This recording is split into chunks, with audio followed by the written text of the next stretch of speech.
Morning everyone. In this video we'll summarise each scene from Act 5 of Macbeth, as well as talk through some of the key quotes. There's a link to the slides below if you want them. Let's get started, shall we?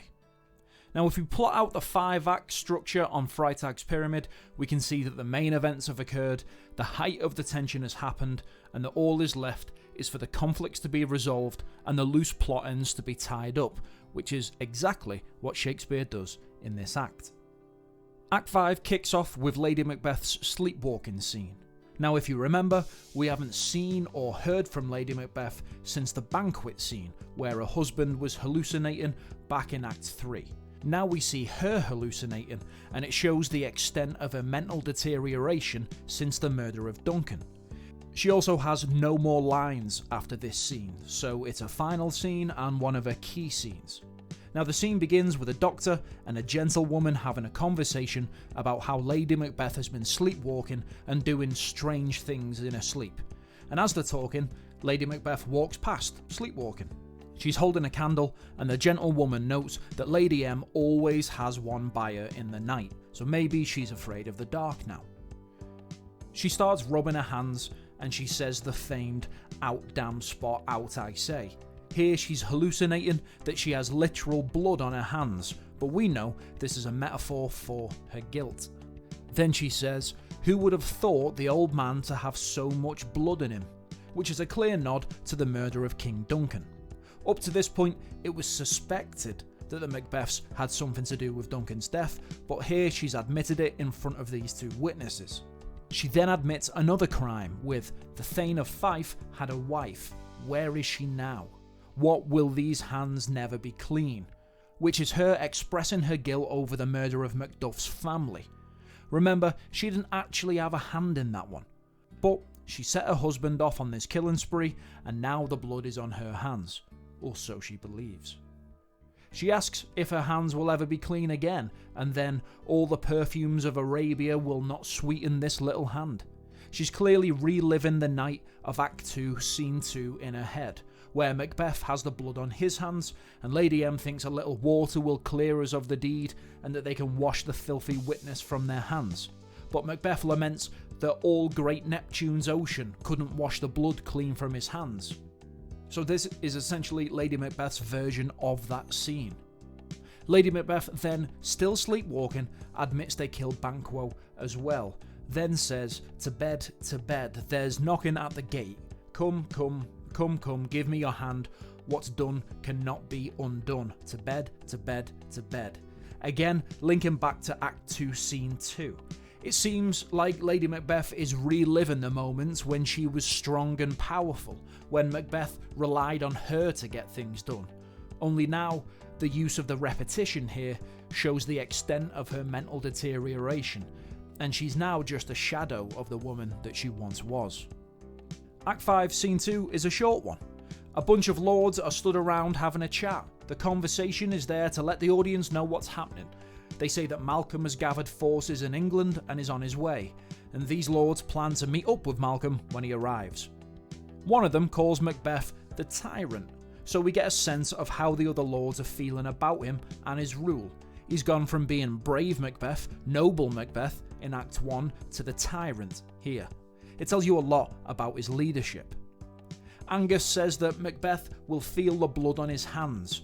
It's a bit of a common theme in this act so far, blood on the hands. And that the soldiers who are fighting for him are only doing so because they're following orders, not because they want to. So the role of the king is too big for Macbeth. It doesn't fit him. One lord goes on to compare Malcolm to a doctor that will heal Scotland, and Lennox agrees, saying they will spill as much blood as is needed to feed the royal flower and drown all of the weeds. So basically, let's kill Macbeth and get Malcolm on the throne, as he is the rightful heir to Duncan. Scene 3 starts with this quotation from Macbeth. Even though everyone is telling him he has enemies everywhere and there's an army on the way to topple him, he's not bothered in the slightest. He's bought into every word that the witch has said to him. He'll only start getting scared when Birnam Wood marches on the castle. And that's never going to happen, is it? Or is it? A servant turns up and says there are 10,000 English soldiers nearby, and Macbeth is more than a little rude to him, calling him a goose, a fool, and a coward, and we see what type of ruler Macbeth has become. He asks for his armour to be brought up to him, and he says that anyone talking of fear should be hanged. He asks the doctor how his wife is. Notice how he doesn't go and check himself. Clearly their relationship has gone downhill. And the doctor replies, "Not so sick, my lord, as she's troubled with thick-coming fancies that keep her from her rest." And Macbeth tells the doctor to cure her of that. And then he says, "And while you're at it, is there any chance that you could have a go at curing Scotland too?" Super short one in Act 5, Scene 4. Malcolm, Macduff and a load of their generals are stood around talking, just outside of a forest called Burnham Wood. Malcolm says they should all cut the tree branches down and hold them in front of themselves while they march, and that way it'll be difficult for Macbeth to see how big the army actually is. His soldiers start to do that, and then Malcolm lets us all know that Macbeth's soldiers are all deserting him. The only soldiers who stick with Macbeth are there because they're forced to be, and a soldier who is forced to fight doesn't have their heart in it.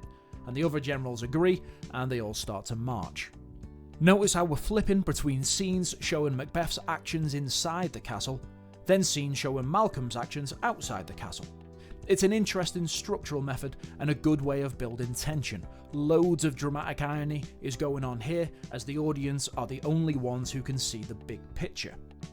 Now there's the sound of women crying off stage in Scene 5, and Macbeth responds with this great little speech. Macbeth says there was a time when anything would have scared him, from a shriek in the night to a horror story. But now he's seen and he's done so much horrible stuff that he's forgotten what it feels like to be scared. If his mind is so dire and his thoughts are so full of slaughter, anything that happens in real life is nothing in comparison. Satan comes in, not the devil, just a servant called Satan, and says, "The queen, my lord, is dead." At this point, we don't know how, but later in Act 5, Scene 8, Malcolm says she, by self and violent hands, took off her life, so it was suicide. Keep in mind the bond that Macbeth and Lady Macbeth had in Act 1, when it was the two of them against the world.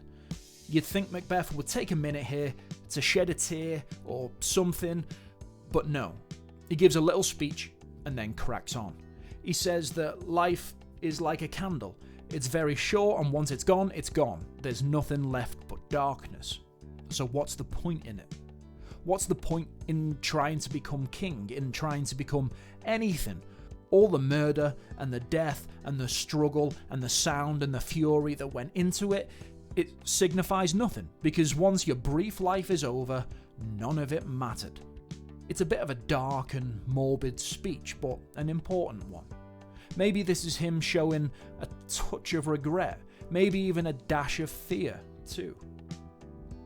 A messenger turns up and says, "It looks like Burnham Wood is moving towards the castle."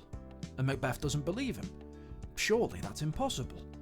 He thought he was invincible until Burnham Wood moved. He says he's starting to think that he's been lied to by the devil or the witches, and maybe he's not as confident as he once was.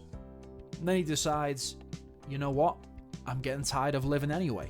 I'm gonna go out like a warrior. At least I'll die with armour on my back. Scene 6, one of the shortest scenes in the play. Malcolm tells his army to drop the tree branches so Macbeth can see how many have turned up to oppose him. And Seward, who is Malcolm's uncle and one of the English generals, says they're all ready to fight. Macbeth, still relying on the witch's prophecies here, reminds himself that he doesn't need to fear anyone unless they were not born of woman. But everyone is born of woman, so he's invincible, right? Seward's son, young Seward, turns up and says, "What's your name?" Macbeth says Macbeth, and young Seward says the devil himself could not pronounce a title more hateful to mine ear. Clearly Macbeth has a bit of a reputation. They fight, Macbeth kills him, and says that he laughs at any weapon held by a woman-born man. We then see the great hero Macduff run on the scene, shouting for Macbeth to show himself. He says, if anyone other than Macduff kills Macbeth, The ghosts of his murdered wife and children will never leave him alone. So either he'll fight Macbeth, or he won't use his sword at all. His only fight is with Macbeth. And Seward says that they've almost won already, and Malcolm says that it's almost as if Macbeth's army aren't even trying. The final scene of the play. We're at peak tension of the act, and we need the story to be resolved. Here we go. It starts off with Macbeth saying why should he kill himself when he could just kill his enemies instead? And Macduff finally finds Macbeth, and Macbeth tells him, I think you should leave. I've already killed too many people from your family. And so they start to fight. And as they're fighting, Macbeth says, listen, you're wasting your time. I bear a charmed life. I can't be harmed by anyone of woman born, so go fight someone else. You'd have more success there. And Macduff, still fighting, says, well, my mum had a cesarean. The doctors pulled me out of her womb before she had the chance to give birth to me, so I'm technically not woman born. And Macbeth realises that he's been tricked by the witches. They played word games with him, and his blind faith in them has led to his doom. He refuses to fight Macduff anymore because he's scared. Macduff tells him to surrender, and Macbeth says, you know what, no, let's fight. They do, and Macbeth dies. Macduff chops off Macbeth's head and takes it to Malcolm, saying, all hail King of Scotland, and all the other soldiers chime in too. And then the play ends with a big speech from Malcolm. He thanks everyone for helping him defeat Macbeth and vows to right all of the wrongs done by this dead butcher and his fiend-like queen. Notice how they've devolved from noble Macbeth and his dearest partner of greatness to a butcher and a demon. Quite the fall from grace. And then Malcolm says that everyone should go and watch him get crowned. The end. And that's all for today's video. If you found it useful, check out the other act summaries of Macbeth, or give the video a like. Thanks for watching, and happy revising.